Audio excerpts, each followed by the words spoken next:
Всем привет! Чтобы начать разрабатывать приложение с помощью Flutter, необходимо установить Flutter SDK. Для этого вам необходимо перейти на официальный сайт Flutter, flutter.dev. Далее нажимаем на кнопку Get Started. Тем самым мы попадем в раздел установки Install. Далее выбираем необходимую нам операционную систему. В моем случае я устанавливаю Flutter на Windows, поэтому я здесь выбираю Windows. Здесь вы можете видеть, какие системные требования требуются для установки Flutter. А также из инструментов нам предлагают установить Git for Windows. Но мы его ставить не будем, а пойдем другим путем. Итак, давайте с вами перейдем в раздел Get the Flutter SDK. И в этом разделе нам предлагают скачать пакет Flutter SDK под Windows версии 1.12.13. Нажимаем и закачиваем данный пакет. На момент записи видео Flutter имеет версию 1.12.13. Если версия у вас будет отличаться, то ничего страшного. Вы все равно сможете работать и проходить курс. После того, как вы скачали данный пакет, нам его предлагают распаковать на диск C в папочку Source Flutter. В папку Program Files предлагают не распаковывать, так как она требует повышенных привилегий. Итак, я распакую данный пакет на диск C в папку Flutter.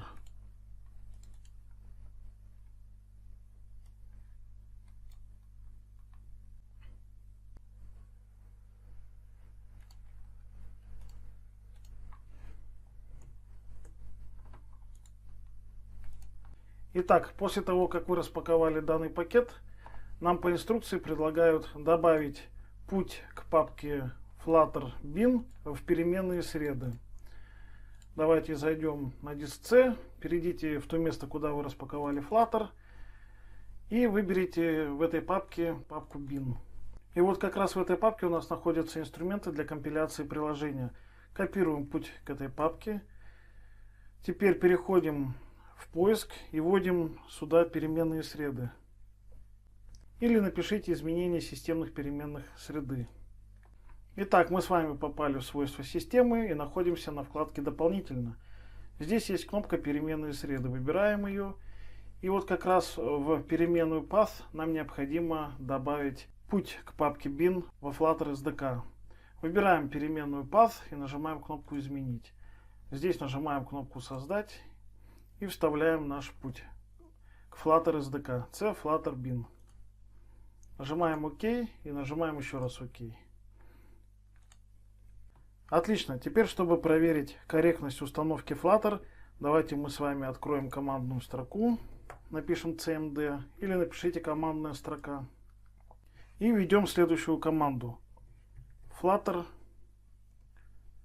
version. Как видите, Windows распознал эту команду, что означает, что Flutter установлен и настроен. Давайте закроем командную строку и перейдем к инструкции. Далее по инструкции нам предлагают запустить Flutter Doctor. Эта команда проверит все зависимости, которые нужны для Flutter. Снова перейдем в командную строку и запустим Flutter Doctor.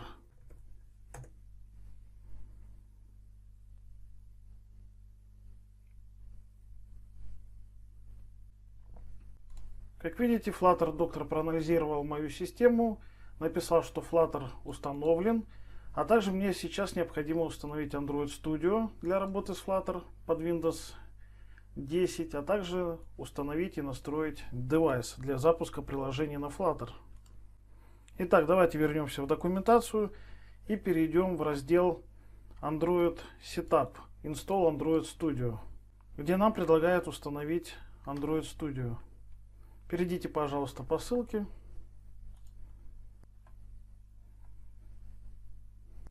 Мы с вами попали на официальный сайт Android Studio, где нам предлагают его скачать. Итак, нажимаем кнопку Download Android Studio. Соглашаемся с условиями и скачиваем. Итак, после того, как вы его скачали, запускаем установщик.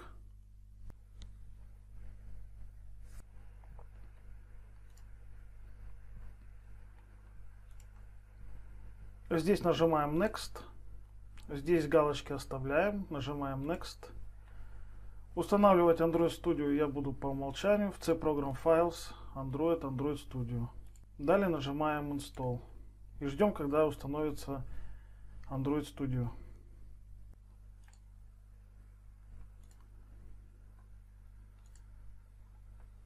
Итак, установка завершена. Нажимаем Next и нажимаем Finish. И ждем, когда запустится Android Studio.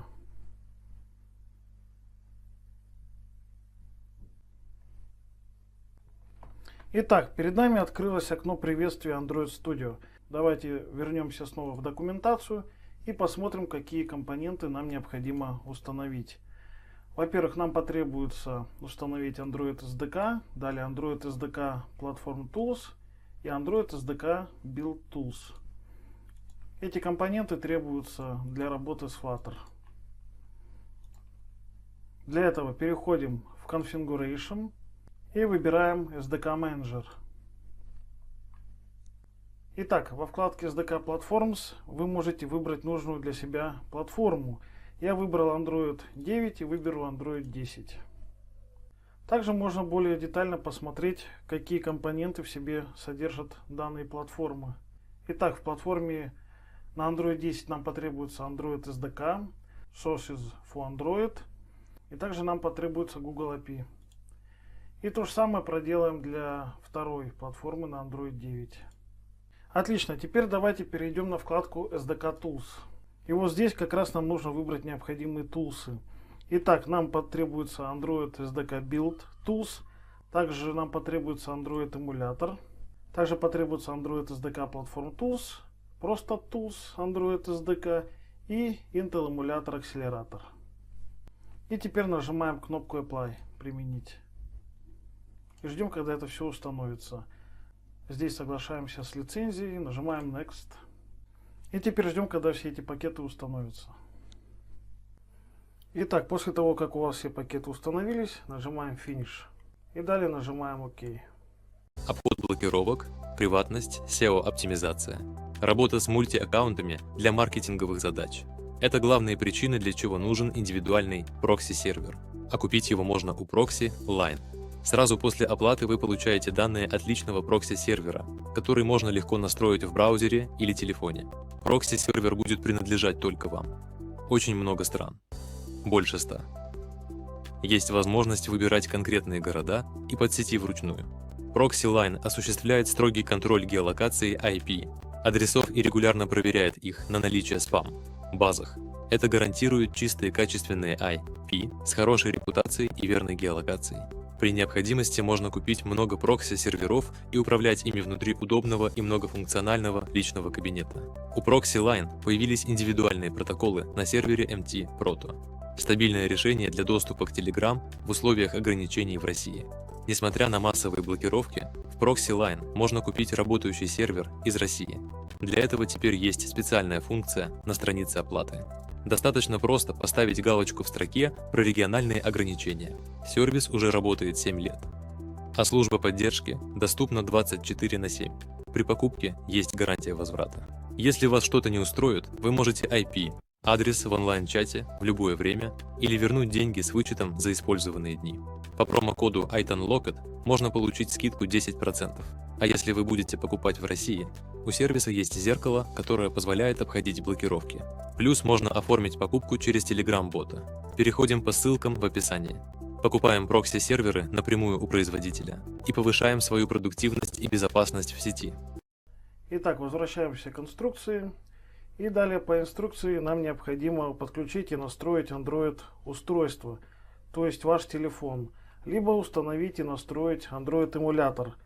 В этом видео я установлю и настрою Android эмулятор. Для этого на экране приветствия Android Studio переходим в Configuration и выбираем пункт AVD Manager. Итак, здесь мы нажимаем Create Virtual Device. Здесь нам предлагают выбрать эмулятор. Я буду использовать Pixel 3 XL. Вы можете использовать любой другой Android эмулятор. Далее нажимаем Next. Итак, здесь нам предлагают выбрать операционную систему. Я выберу операционку Pi. Q она новенькая, я пока ее использовать не хочу, а с Pi я работал. проблем при разработке на Flutter не наблюдалось. Итак, далее нажимаем Next. AVD Name API28 я уберу, оставлю Pixel 3 XL. Далее я буду использовать Android 9.0. Startup Orientation у меня по умолчанию стоит Portrait. Итак, здесь у нас есть пункт Emulated Performance Graphics. Давайте перейдем в инструкцию. И здесь нам предлагают выбрать Hardware GL S2.0. Далее мы можем посмотреть дополнительные настройки. Ну, здесь, в принципе, ничего трогать больше не надо. Итак, у меня здесь пишет, что HASM device is not found. Нажму Troubleshoot.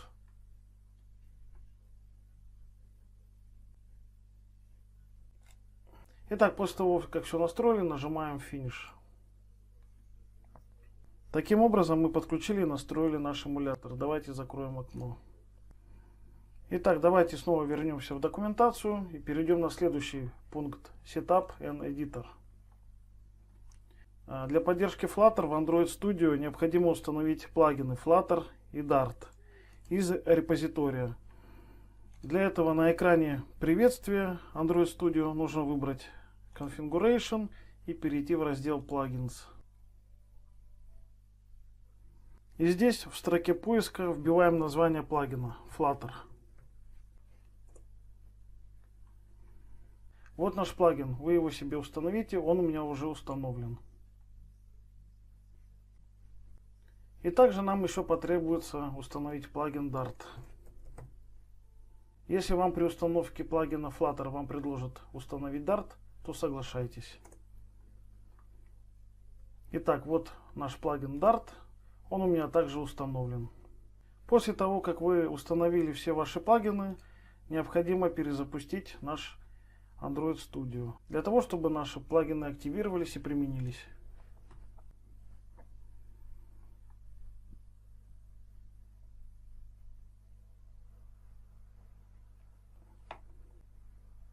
Итак, после установки плагинов Flutter и Dart в основном меню у нас с вами появился новый пункт Start a New Flutter Project. Выбираем его. Далее запускается мастер создания проекта. Здесь мы выбираем Flutter Application, нажимаем Next. Далее здесь мы пишем имя проекта. Имя проекта я задам как Flutter App, к примеру, тест. Вторым пунктом у нас идет Flutter SDK, то есть путь, где находится наш SDK. Как вы помните, он находится на диске C в папке Flutter. Далее у нас идет пункт Project Location. Все проекты у меня будут находиться вот по этому пути. И далее идет у нас описание нашего проекта. Нажимаем Next. Здесь нам предлагают настроить имя пакета. Company Domain у меня будет kokorin.com. Вы можете оставить, как было по умолчанию. Далее у нас идет Package Name. Он у меня вот такой вот получился. И разработку мы будем вести под две платформы. Нажимаем Finish. И ждем, когда сгенерируется Flutter проект.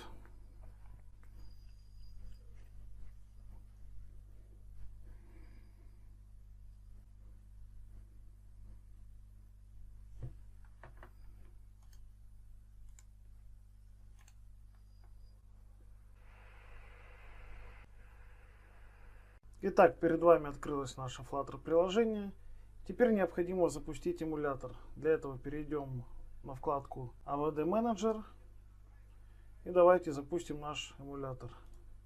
Нажимаем на кнопку Play.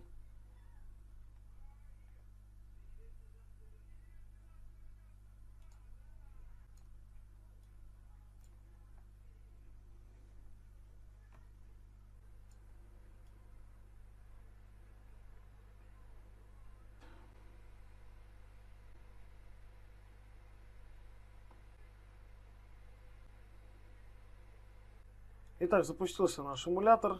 Теперь необходимо запустить наше Flutter приложение. Для этого нажимаем Run Main Dart. Первый запуск будет происходить долго, так что придется подождать. И убедитесь, что в config selector выбран файл main.dart.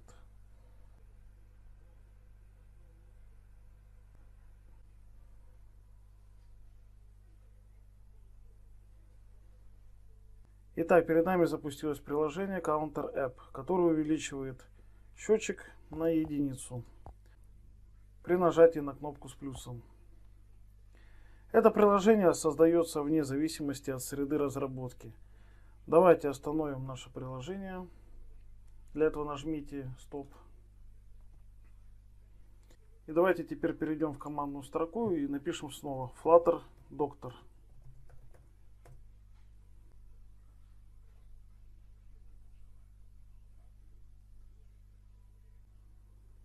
Как вы видите, Flutter Doctor проанализировал нашу систему на необходимые компоненты для работы с Flutter, и у нас все здесь установлено.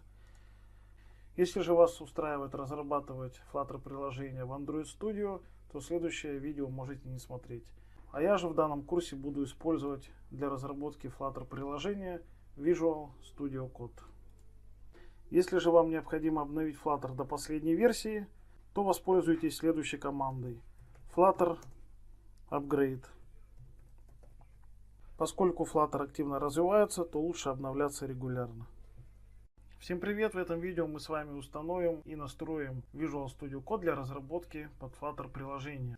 Итак, откройте Google и введите VS Code. Перейдите сразу по первой ссылке, тем самым мы попадем с вами на официальный сайт Visual Studio Code. Скачайте его себе на компьютер.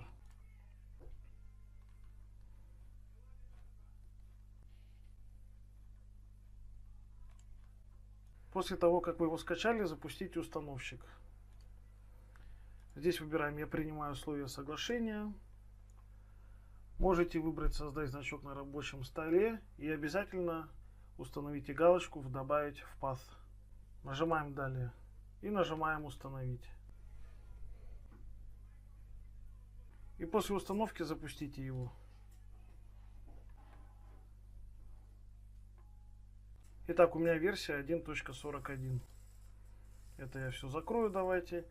Итак, для того, чтобы разрабатывать Flutter приложение под Visual Studio, нам необходимо установить также дополнительные плагины Flutter и Dart. Для этого перейдите во вкладку Extensions. И здесь просто введите Flutter. Вот наш Flutter. Плагин имеет версию 3.7.1. Он у меня уже установлен, вы себе его установите. После того, как вы установили себе данный плагин, установите, пожалуйста, еще один плагин, который называется Dart. Он имеет такую же версию, как и плагин Flutter. Он у меня также установлен, вы себе его установите. После того, как вы себе установили два плагина, установите еще один такой интересный плагин, как Material Icon Them. Этот плагин у меня также установлен. Этот плагин предоставляет нам иконки, основанные на Material Design. После того, как вы все плагины установили, необходимо перезагрузить наш Visual Studio Code.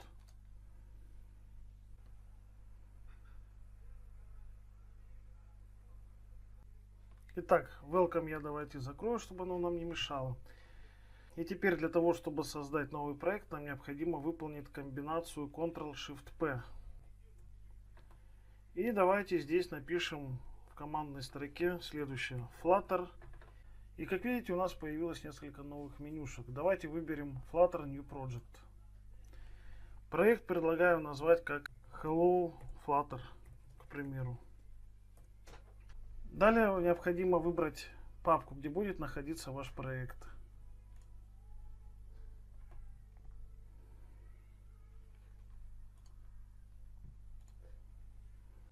Итак, ждем, когда сгенерируется наше Flutter приложение.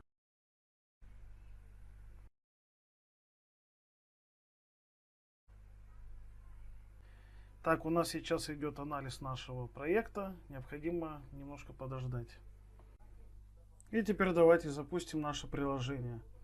Для этого перейдем в меню, выберем пункт Debug и нажимаем Start Debugging или нажимаем кнопку F5. И здесь мы выбираем наш Android эмулятор, который мы создавали в прошлом уроке.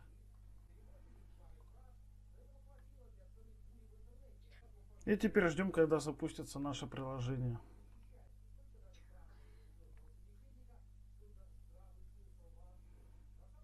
При первом запуске процесс может занять некоторое время. Заметьте, у нас с вами здесь появилась такая вот менюшка, где мы можем управлять нашим эмулятором. Здесь мы можем нажать на паузу, сделать hot reload, либо рестарт нашего приложения, либо остановить наше приложение.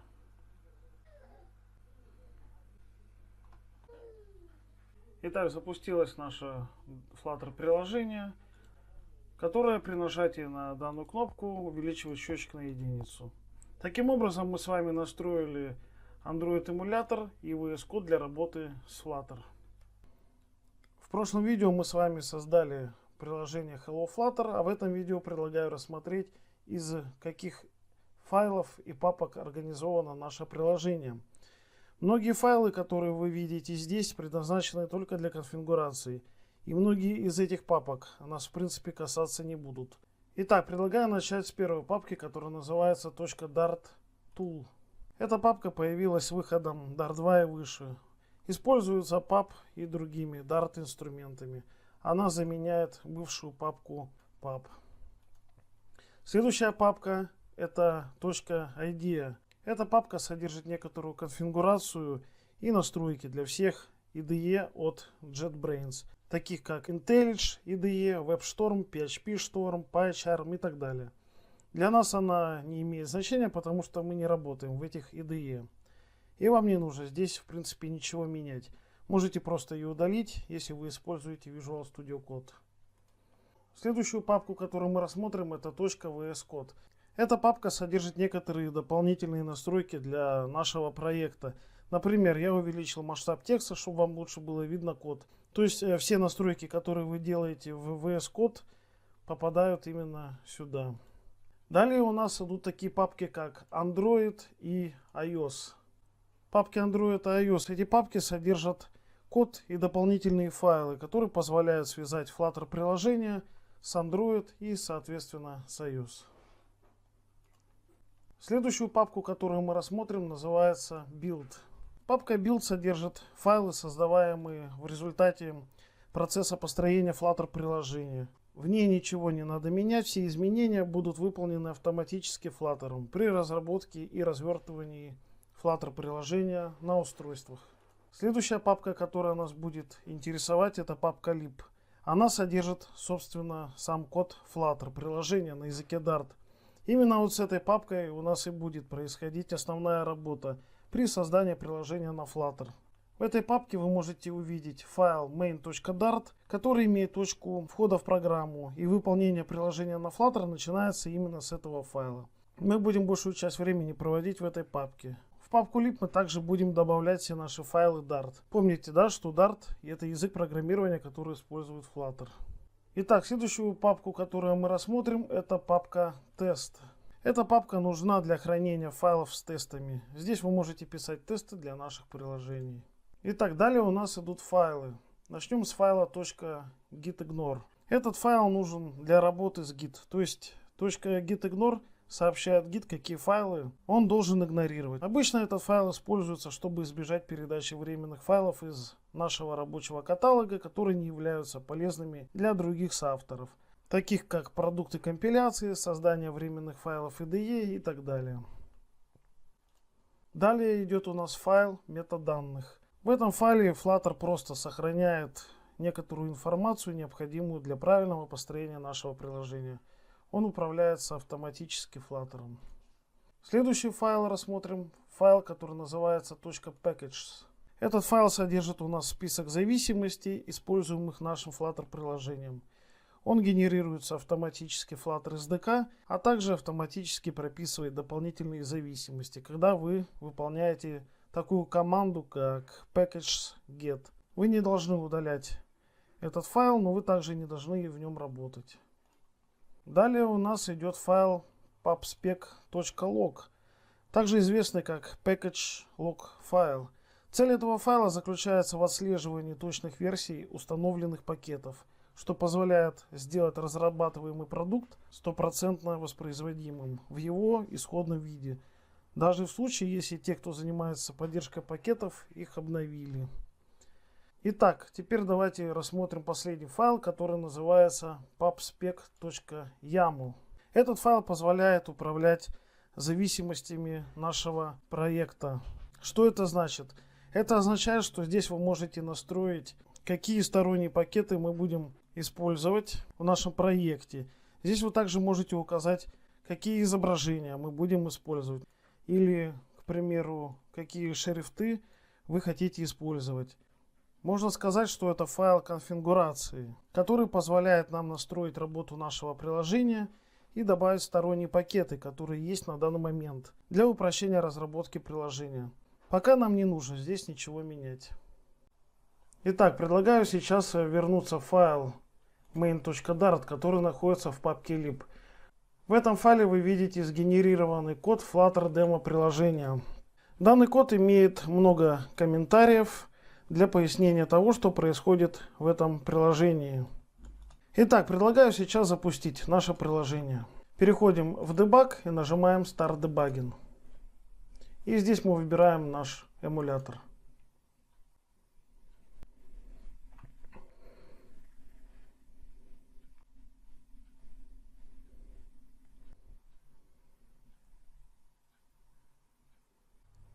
Итак, наше демо-приложение запустилось. На нашем экране вы можете видеть несколько элементов. В самом верху находится панель приложения или App Bar, которая отображает название нашего приложения. Далее в середине мы видим текст, а затем счетчик, который в данный момент показывает нулевое значение. Ниже у нас есть плавающая кнопка или Floating Button. Это распространенный компонент в Material Design. Итак, по нажатию на кнопки наш счетчик в приложении увеличивается на единицу. И все, больше это приложение ничего не делает. Как я ранее сказал, это приложение создается вне зависимости от среды разработки. Оно создается как шаблон. Я сейчас разбирать весь этот код не буду, но хочу вам показать одну мощную штуку, которая называется Hot Reload. Многие люди не очень любят программировать под Android, так как он очень долго собирается. Во Flutter этой проблемы нет, так как у него есть такая мощная функция, как Hot Reload. Эта функция позволяет не делать пересборку всего приложения. Hot Reload всего лишь подменяет тот файл, который вы изменили в виртуальной машине Dart, что позволяет очень быстро перезапустить приложение. Скорость разработки возрастает во много раз, потому что каждую сборку, которую вы делаете в других языках, это минута. Причем, если у вас все хорошо отлажено. А во Flutter это секунды 2. Если вы пойдете в Kotlin или Java или Swift, то там, конечно, потребуется полная пересборка приложения. Давайте посмотрим на Hot Reload в действии. Предлагаю сейчас изменить цвет нашего приложения. К примеру, поменяем цвет нашего приложения Colors Blue на Colors Indigo. И теперь для того, чтобы изменения произошли, можно нажать на вот эту молнию, которая называется Hot Reload. А можете просто сохранить наш этот файл, используя команду Ctrl-S. Как видите, у меня приложение поменяло цвет, и оно собралось у меня за 793 миллисекунды. Но при этом его состояние осталось прежним, то есть счетчик не изменился на 0. Мы будем использовать Hot Reload постоянно. Помимо этого у Hot Reload есть, так сказать, старший брат. Это Hot Restart. Hot Restart полезен тогда, когда вы хотите полностью перезапустить приложение, восстановив исходное состояние. Чтобы выполнить Hot Restart, просто перезапустите приложение. Либо нажать Ctrl-Shift-F5, либо перейти в Debug и нажать Restart Debugging. Давайте я сделаю Hot Restart. Как видите, у меня приложение сбросилось и перезапустилось за 2,7 секунды. Итак, что мы можем полезного извлечь из Hot Restart? Давайте наше приложение пролистаем чуть ниже и найдем строку, в которой объявляется наш счетчик целым числом и с начальным значением равным нулю. Предлагаю изменить его значение, к примеру, на 5. И теперь давайте выполним Hot Restart. И как вы можете заметить, первоначальное значение счетчика также изменилось на 5. Окей, теперь давайте я изменю это значение на 10. Но уже не буду делать Hot Restart, а сделаю Hot Reload. Или просто сохраните ваш файл. Как видите, у нас ничего не поменялось.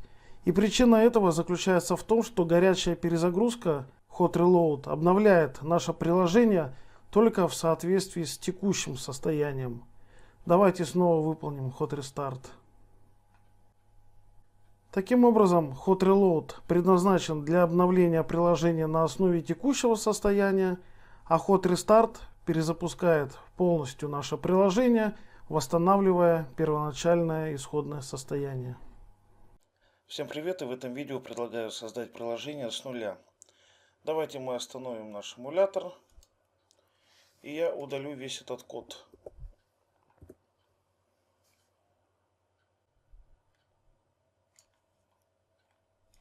Так, и также я удалю папку тест, чтобы у меня не было никаких ошибок.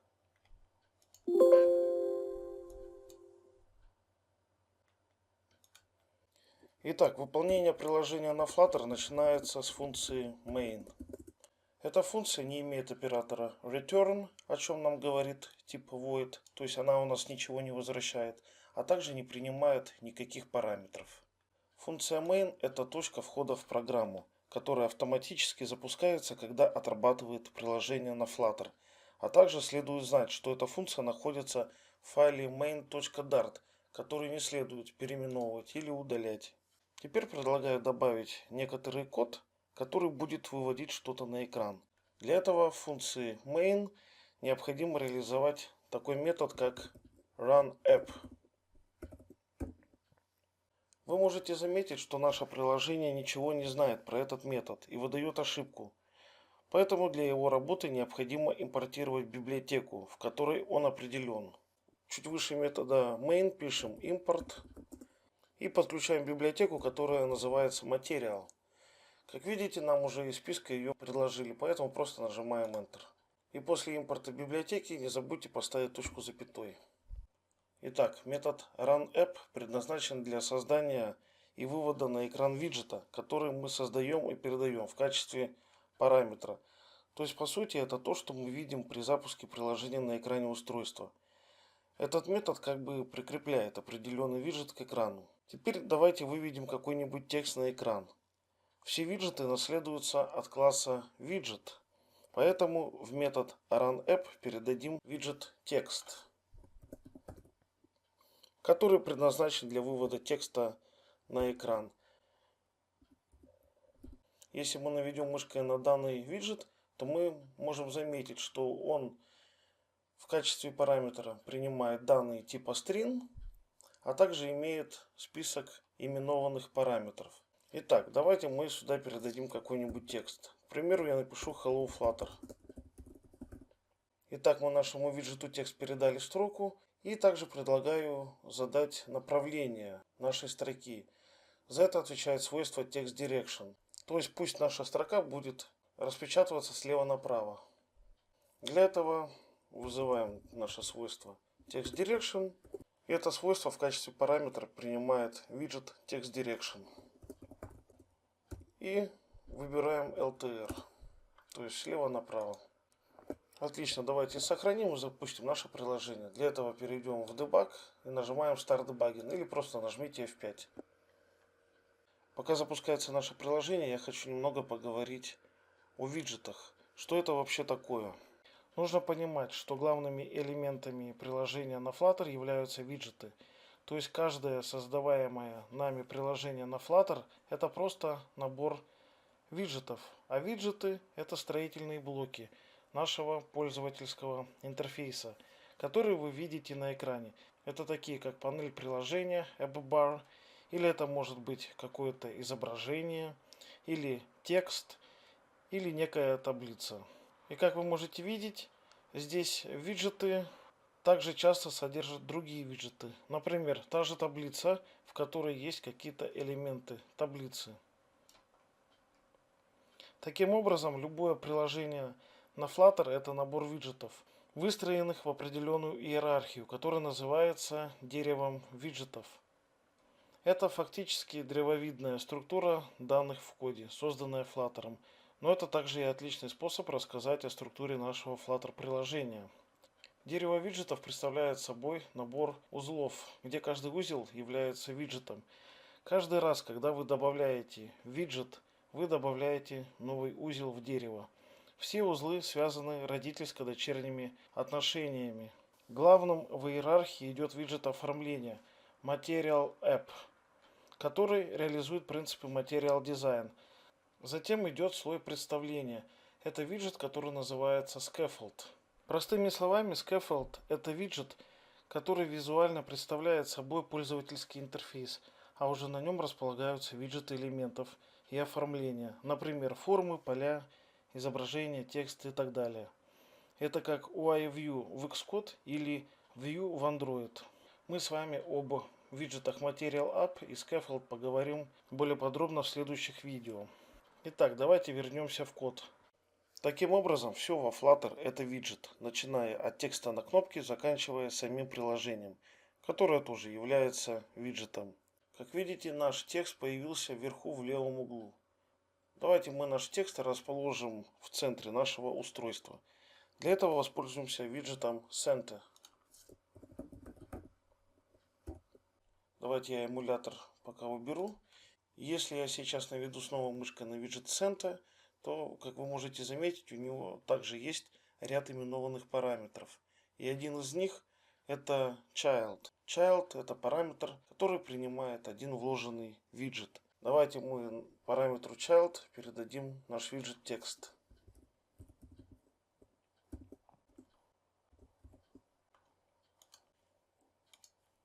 Итак, давайте сохраним наш код и сделаем hot reload. Как видите, у меня сейчас hot reload не работает. У вас также может он не работать, поэтому используйте hot restart.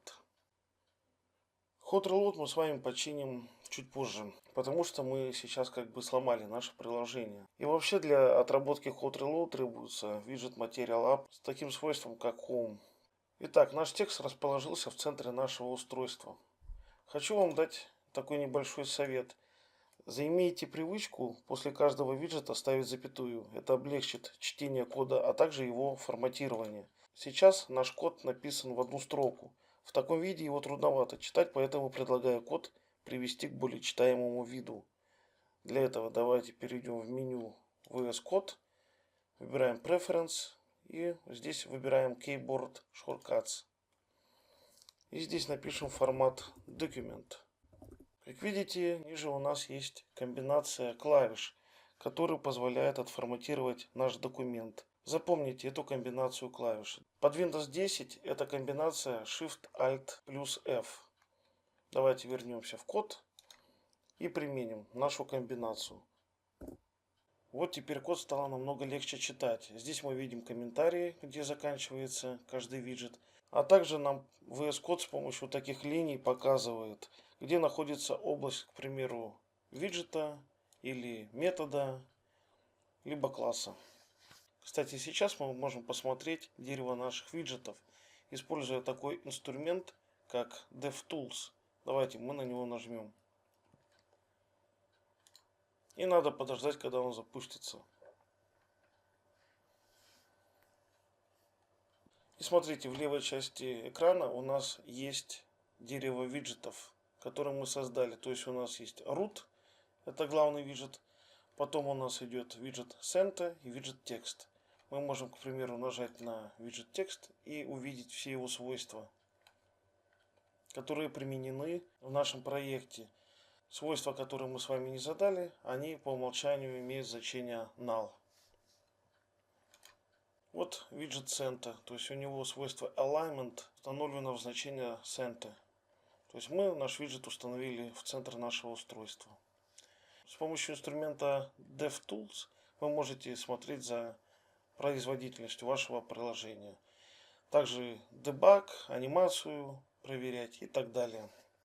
Итак, давайте еще что-нибудь изменим в нашем приложении. К примеру, увеличим размер нашего текста. У виджета текст есть такое свойство, как Style. Давайте мы его вызовем. Это свойство принимает виджет TextStyle. Давайте мы с вами этот виджет реализуем.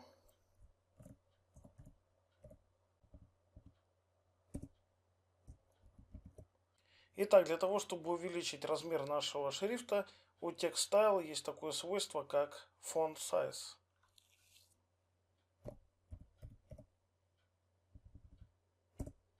И давайте зададим этому свойству значение, к примеру, 30. И теперь перезапустим наше приложение. Как видите, наш шрифт увеличился в размере. Итак, ваше первое домашнее задание. Попробуйте получить вот такой вот результат. То есть текст должен быть красным и он должен быть жирным. Для того, чтобы прийти к этому результату, вам необходимо изучить хорошо класс текст. Для этого перейдем давайте в документацию. Здесь я в поисковике наберу наш класс текст, который отвечает за виджет текст. И переходим сразу по первой ссылке. И вот данный класс попробуйте изучить самостоятельно, для того, чтобы получить вот такой вот результат. Всем привет! В этом видео мы с вами поговорим о Material Design. Google имеет свой собственный язык дизайна пользовательского интерфейса, который называется Material Design или материальный дизайн, и который используется во всех продуктах Google. Методические рекомендации по исполнению и внедрению Material Design были опубликованы Google на официальном сайте проекта в разделе Guidelines. Раздел включает в себя рекомендации по использованию цветов, шрифтов, кнопок, иконок, анимаций, переходов и других элементов приложений и сайтов. Можете более подробно ознакомиться с этим гайдлайном на сайте material.io. Итак, давайте вернемся с вами в код. Итак, для того, чтобы применить стиль Material Design к нашим виджетам, используется такой виджет, как Material App. Это виджет, который также предоставляет множество интересных инструментов, которые упрощают разработку нашего приложения. В прошлом видео мы с вами подключили библиотеку Material, которая предлагает виджеты в стиле Material Design, а также реализацию некоторых основных методов, таких как RunApp. Итак, для того, чтобы сообщить Flutter, что вы собираетесь использовать компоненты Material к нашим виджетам и следовать принципам Material Design, вы должны реализовать виджет Material App. Он должен располагаться в верхней части нашего дерева виджетов. В нашем случае перед виджетом Center.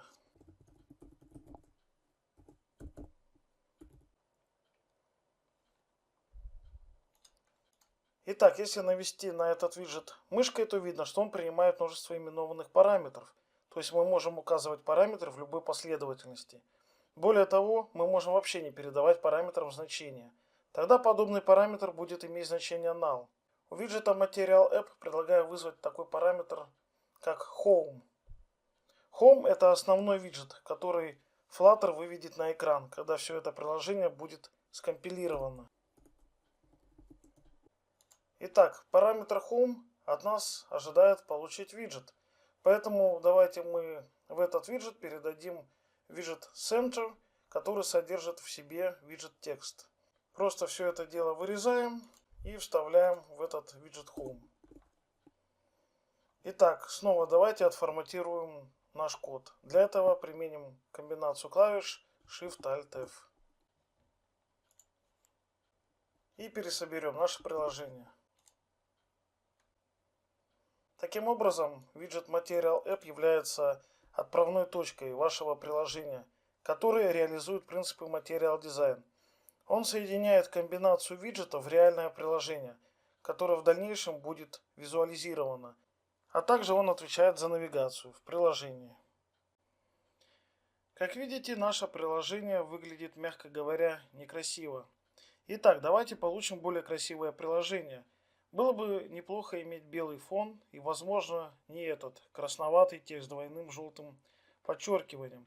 Мы получили все это, потому что я вывожу текстовый виджет в Material App. И это достаточно, чтобы вывести что-то на экран. Но у виджета Material App нет стилей по умолчанию для нашего мобильного приложения. Он не имеет никакого фона или панели приложения, App Bar, потому что для Flutter вы должны настроить все это вручную. То есть нам, Flutter, надо дать четкие инструкции по каждому виджету. К примеру, какой должен быть цвет фона, должен ли быть App Bar и так далее. И давайте здесь мы заменим текстовый виджет на такой виджет, как Scaffold. Scaffold — это еще один виджет, который встроен в Material.dart и отвечает за создание базовой структуры и базового визуального стиля страницы, чтобы наш пользовательский интерфейс был больше похож на обычную страницу мобильного приложения. Проще говоря, Scaffold используется в Material App и позволяет реализовывать стандартные виджеты, которые есть в большинстве мобильных приложений, такие как App Bar, Button App Bar, Floating Action Button, Button Sheet, Drawer, Snack Bar. Scaffold разработан, чтобы быть единственным контейнером верхнего уровня для Material App, хотя и нет необходимости вкладывать Scaffold. Если навести мышкой на виджет Scaffold, то у него также есть именованные параметры. И давайте у Scaffold добавим, к примеру, App Bar. И внутри скобок вызываем параметр App Bar. Итак, в этот параметр передадим уже предварительно созданный виджет, который также называется App Bar. Здесь App Bar также является виджетом, предоставленный Material.dart. И знаете, что все виджеты являются классами. Опять же, этот AppBar принимает некоторую конфигурацию, поэтому если я наведу курсором на него, то я получу некоторое объяснение того, что я могу передать сюда. К примеру, мы можем задать ему цвет фона, яркость и так далее. Предлагаю ему задать заголовок, вызвав параметр Title. И, например, сюда мы можем написать My First App. Причем мы просто так текст оставить не можем. Так как Flutter полностью состоит из виджетов, то мы этот текст должны обязательно передать, используя виджет текст. Так, давайте сохраним и перезапустим наше приложение. Итак, как видите, наше приложение изменилось, стало более красивым. У нас появился белый фон, а также панель приложения или AppBar, который имеет заголовок My First Step. Давайте мы наш заголовок разместим по центру. Для этого вызовем такое свойство, как Center Title. И сюда передадим значение True. Итак, наш заголовок теперь находится по центру. Предлагаю к нашему коду применить форматирование, чтобы было все читаемо. Окей, помимо панели приложения нам понадобится еще и тело, body. Обязательно убедитесь, что вы находитесь вне AppBar, а в параметрах Scaffold. И теперь здесь давайте мы с вами вызовем body. И в body передадим некоторый текст. К примеру, я напишу This is my homepage. Еще раз повторю, не забывайте ставить запятые после каждого виджета. Давайте снова перестроим наше приложение. И как можете заметить, наш текст появился. Предлагаю еще поиграться некоторыми свойствами виджета Scaffold. К примеру, давайте поменяем цвет нашего бэкграунда с белого на какой-нибудь другой. Для того, чтобы изменить бэкграунд, у Scaffold есть такой параметр, как Background Color. Вызываем его. И теперь здесь вызываем Colors. И выбираем какой-нибудь цвет. Я выберу цвет Indigo. Итак, цвет фона у меня поменялся. Итак, давайте теперь поиграем с нашим текстом. Разместим его по центру и сделаем его побольше, жирным и белым. Для этого переходим к параметру body и вызываем такой виджет, как Center. У него есть свойство Child, куда мы должны передать наш текстовый виджет. Теперь мы у виджета текст вызовем Style. Style у нас принимает виджет TextStyle. И теперь нашему тексту зададим font size. И дадим ему значение, к примеру, 30. Далее давайте наш шрифт сделаем жирненьким. Для этого вызываем свойство Font Weight. Данное свойство принимает виджет Font Weight, и у него вызываем Bold. И теперь зададим цвет нашему тексту. Для этого вызываем свойство Color и вызываем Colors. И давайте дадим ему цвет белый, то есть White. Сохраним и давайте теперь перезапустим наше приложение. Отлично, теперь мы отчетливо видим наш текст. Помимо Google на рынке есть еще один крупный игрок по мобильным приложениям. Это Apple. Apple базируется в Cupertino. Apple также имеет свой собственный язык дизайна пользовательского интерфейса. И называется он Human Interface Guidelines. В этом документе находятся руководящие принципы, которые описывают, что все приложения iOS соответствуют дизайну Apple. Поэтому Google создал также много виджетов в стиле iOS для Flutter разработчиков. И для использования виджетов в стиле iOS нам предоставляется взамен Material Lab такой виджет, как Cupertino. Более подробно вы можете ознакомиться со всеми стилями виджетов во Flutter галерее. Здесь нам предлагают ознакомиться с Material и с Cupertino. То есть как, к примеру, на iOS будет выглядеть тот или иной виджет. Фреймворк Flutter в себе содержит два типа виджетов. Это видимые виджеты, которые связаны с вводом и выводом пользовательских данных.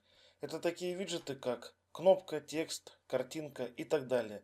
И до сих пор мы работали только с виджетом текст. Но есть много других виджетов. К примеру, виджет Floating Button, который отображает плавающую кнопку. Это все те виджеты, которые мы видим. Мы видим кнопку, мы видим текст на мобильном устройстве. Такие виджеты важны для любого приложения. Но помимо видимых виджетов также есть и невидимые виджеты. И они также играют важную роль при построении приложения.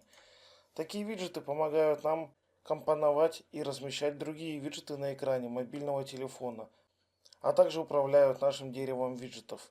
К таким виджетам относятся Row, Column, Center и так далее. Эти виджеты также идут из коробки Flutter. Мы не должны их создавать сами, и при использовании мы их на экране устройства не увидим, но они помогают нам структурировать наш контент. Таким образом, эти виджеты дают структуру нашего приложения и контролируют, как видимые виджеты отображаются на экране. Поэтому они также очень важны. Помимо этого есть очень важный виджет, который идет вместе с Flutter. Это виджет контейнер. Он принадлежит к обоим типам. По умолчанию он не видим, но вы можете применить к нему какой-либо стиль, и тогда вы сможете его увидеть. Видимые виджеты разделяются на два типа. Это Stateless виджет и Stateful виджет. То есть одни не имеют состояния, а другие имеют. Что такое состояние или state? Состояние – это любые данные или информация, необходимая для отрисовки пользовательского интерфейса в любой момент времени. Проще говоря, для построения UI во Flutter используется декларативный подход, где виджеты перерисовываются по необходимости, только когда в них что-то изменилось. Поэтому пользовательский интерфейс строится как некоторая функция от состояния. Получается, что пользовательский интерфейс или UI наблюдает за состоянием state. И если вы хотите изменить UI, вам нужно обновить состояние, то есть state. И вот здесь на сцену и выходят два типа виджетов. Те, которым нельзя менять состояние в рантайме, и те, которым можно. Об этих виджетах подробнее поговорим в следующих видео. Всем привет, и в этом видео поговорим о Stateless Widget.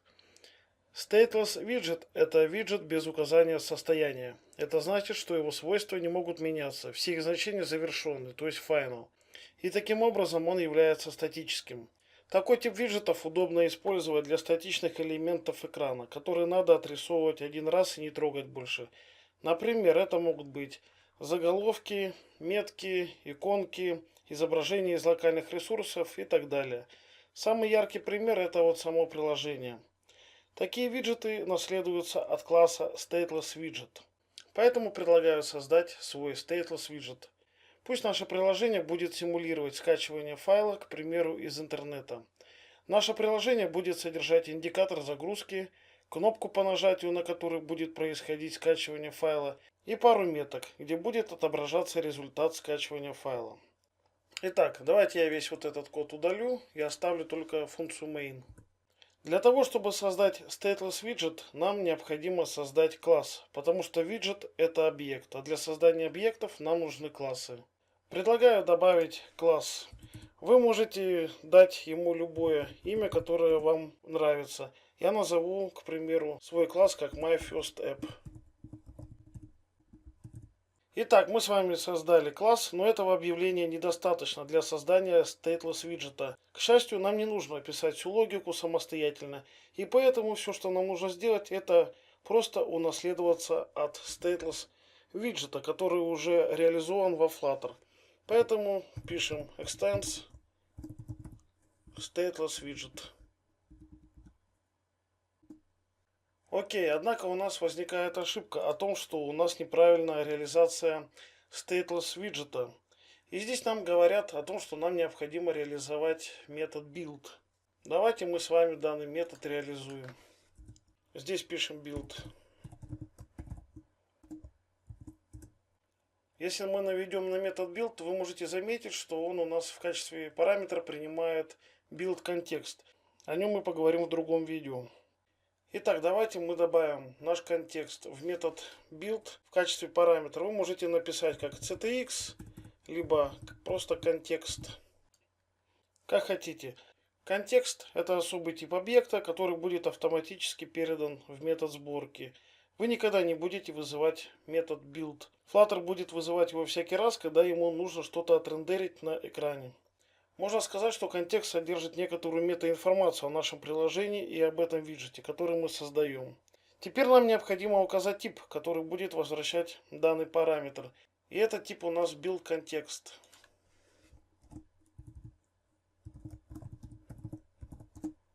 Отлично. Так как Flutter построен на виджетах, то метод build должен нам вернуть тип виджет.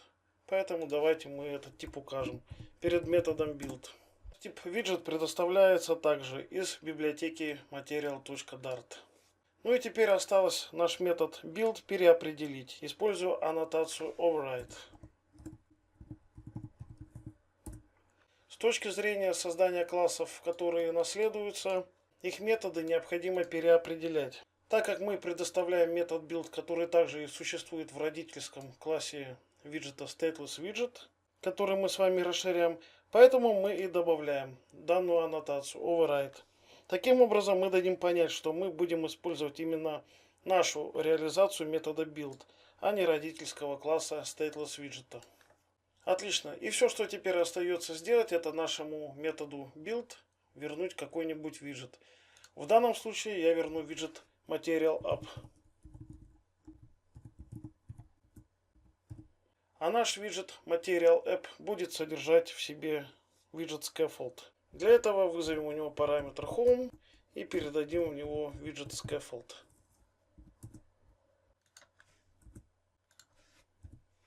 Отлично. И теперь у этого виджета Scaffold реализуем AppBar, у которого мы поменяем цвет, а также будем выводить некоторый текст по центру. Для этого вызываем параметр AppBar, передаем сюда виджет AppBar. У виджета AppBar вызываем параметр title, который будет содержать некоторый текст. К примеру, я назову наше приложение как My First App. И наш текст разместим по центру, как в прошлом уроке. Для этого вызываем параметр CenterTitle, передаем значение True. И теперь давайте зададим нашему AppBar какой-нибудь цвет. Для этого у Scaffold вызываем такой параметр, как background color, и сюда передадим цвет. К примеру, я буду использовать цвет индиго. Окей, теперь нам нужно соединить основную функцию main с нашим классом MyFirstApp. Для этого в основной функции main снова вызываем метод runApp. И в качестве параметра мы передадим наш созданный виджет MyFirstApp. И обязательно поставьте скобки. Если мы не укажем скобки, то метод runApp воспринял бы наш виджет как просто тип. А нам нужен именно объект. Ну и теперь давайте запустим наше приложение. Отлично, вот наш текст MyFirstApp отобразился на панели приложения. Наш метод main мы, кстати, можем записать в более короткой форме.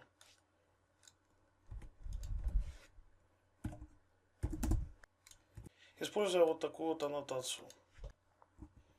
Если мы сохраним, то у нас ничего не поменяется. Итак, продолжим. Теперь предлагаю вывести линейный индикатор загрузки и две метки в тело нашей страницы. Для этого нам необходимо воспользоваться параметром body. Поэтому, находясь в виджете Scaffold, вызываем параметр body. Индикаторы, две метки, давайте мы с вами заключим в виджет Column. Итак, для того, чтобы передать в этот виджет массив виджетов, воспользуемся у него таким параметром, как Children. Вот этот параметр, он принимает в себя список виджетов. Поэтому здесь пишем Children виджет. Это у нас идет массив виджетов. Итак, сюда передадим индикатор загрузки. За это отвечает виджет Linear Progress Indicator.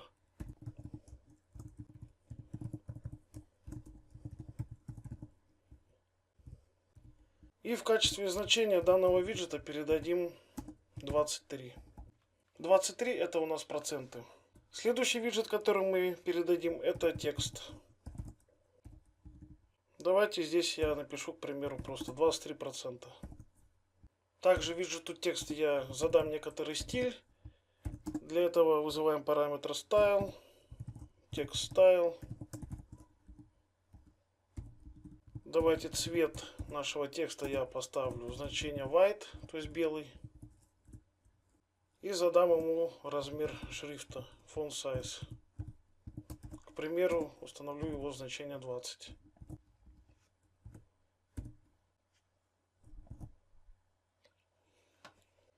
Так, давайте сохраним, посмотрим, что у нас получилось. Итак, вот наш индикатор. Не знаю, на видео будет видно или нет. Вот наша метка 23%. И давайте еще одну метку отобразим.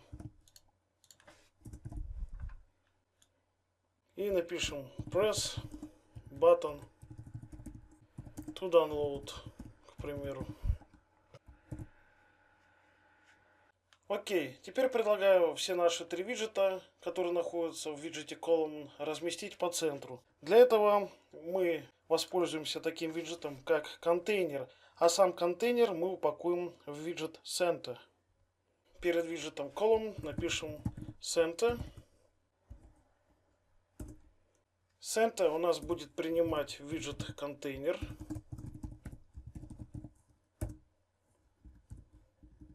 А контейнер, в свою очередь, будет принимать наш виджет Column, который будет содержать три виджета. Поэтому мы его просто отсюда вырезаем и вставляем в Child.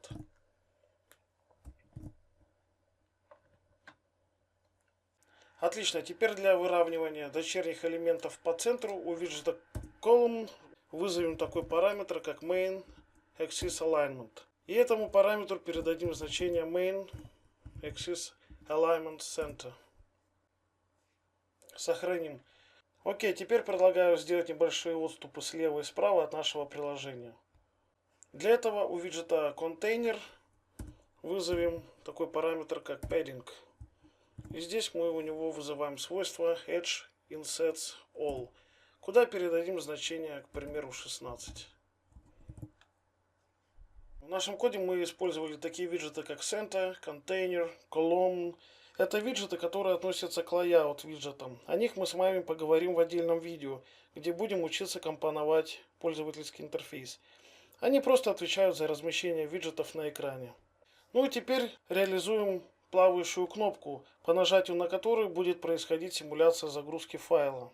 Для этого мы должны находиться в параметрах виджета Scaffold. И здесь мы вызываем у него такой параметр, как Floating Action Button. И в этот параметр мы должны передать наш виджет, который отвечает за плавающую кнопку. Это Floating Action Button. И как видите, у него есть метод onPressed. Я пока этому методу отдам значение null. Давайте сохраним, посмотрим, как у нас выглядит кнопка. Вот наша кнопка плавающая. И предлагаю еще установить нашей кнопки иконку. Для этого у Floating Action Button вызываем параметр child, куда мы передаем виджет icon. Виджет icon принимает такой виджет, как icons. Ну и поставим ему картинку, как cloud download. Сохраним и посмотрим, как у нас теперь выглядит кнопка. Отлично. Таким образом мы с вами создали Приложение на основе Stateless Widget. Оно просто отображает некоторые элементы и ничего не делает. Подытожим. Для того, чтобы создать Stateless Widget, нужно придумать имя для нашего класса, унаследоваться от класса Stateless Widget и реализовать у него метод build, который принимает в себя build контекст в качестве аргумента и возвращает какой-нибудь виджет. В Stateless Widget метод build можно вызвать только один раз за все время работы приложения. Если же вы все-таки хотите перерисовать Stateless Widget, тогда вам нужно будет создать новый экземпляр этого виджета. Жизненный цикл Stateless Widget очень прост. Он принимает конструктор. В нашем примере мы в качестве параметров ничего не передали, поэтому он пустой. А также данный виджет реализует только метод build. Давайте мы с вами посмотрим на дерево нашего виджета Stateless Widget. Для этого открываем DevTools.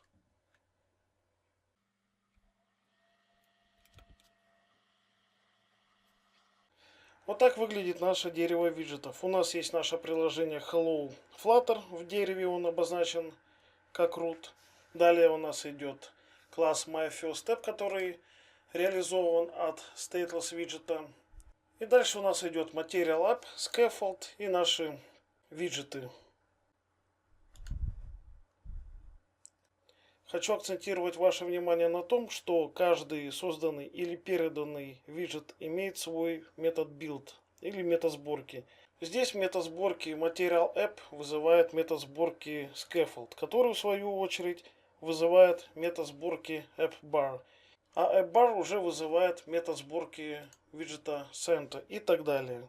Пока мы с вами не получим полностью готовый пользовательский интерфейс.